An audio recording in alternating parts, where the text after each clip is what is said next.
మళ్ళీ వచ్చేసి our home joys chicken dum biryani చేసుకుందాము.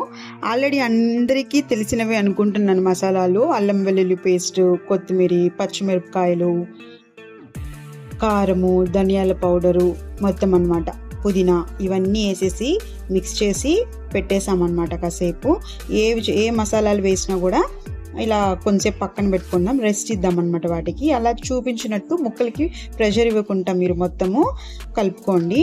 నెక్స్ట్ వచ్చేసి ఇప్పుడు వాటికి కొంచెం ఇంకా వేయాల్సినవి ఉన్నాయన్నమాట, అవి నేను చూపిస్తాను. ఇలా పక్కన పెట్టుకున్నాను. ధనియాల పొడి వేసుకుందాము.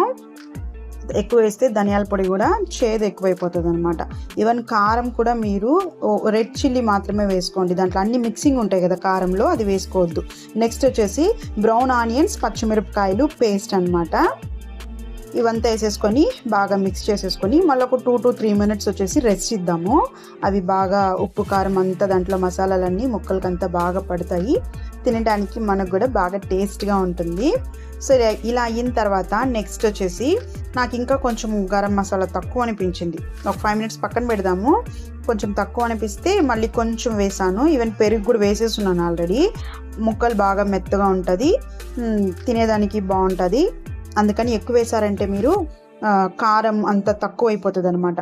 సో మీరెంత చికెన్ తెచ్చుకుంటారో, మీరు ఎంత కారం తినగలుగుతారో దానికి తగ్గట్టు అన్ని మసాలాలు, పెరుగు వేసుకుందాము. చూసారా ఇలా అయిందనమాట. కాసేపు వదిలేస్తాను ఇవన్నీ మిక్స్ చేసిన తర్వాత నేను. నెక్స్ట్ వచ్చేసి ఇప్పుడు రైస్ అయితే ఆల్రెడీ 60% బాయిల్ అయిపోయిందనమాట. ఇంకోటి ఏంటంటే బిర్యానీలో మీరు మర్చిపోకుండా ఎండి ద్రాక్ష అయితే వేసుకోండి.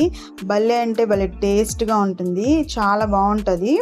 నెక్స్ట్ వచ్చేసి ఇప్పుడు ఫస్ట్ లేయర్ వేసేసుకుందాము. వేసేసుకున్న తర్వాత మనము ఇంకా కొన్ని ఇంగ్రీడియంట్స్ దాంట్లో వేయాల్సినవి ఉన్నాయి, అవంతా వేసుకుందాం ఫ్రెండ్స్. మొత్తం స్ప్రెడ్ చేస్తున్నాము ఈవెన్గా, మళ్ళీ సరిగా ఉడుక్కుంటూ ఉంటుంది కాబట్టి.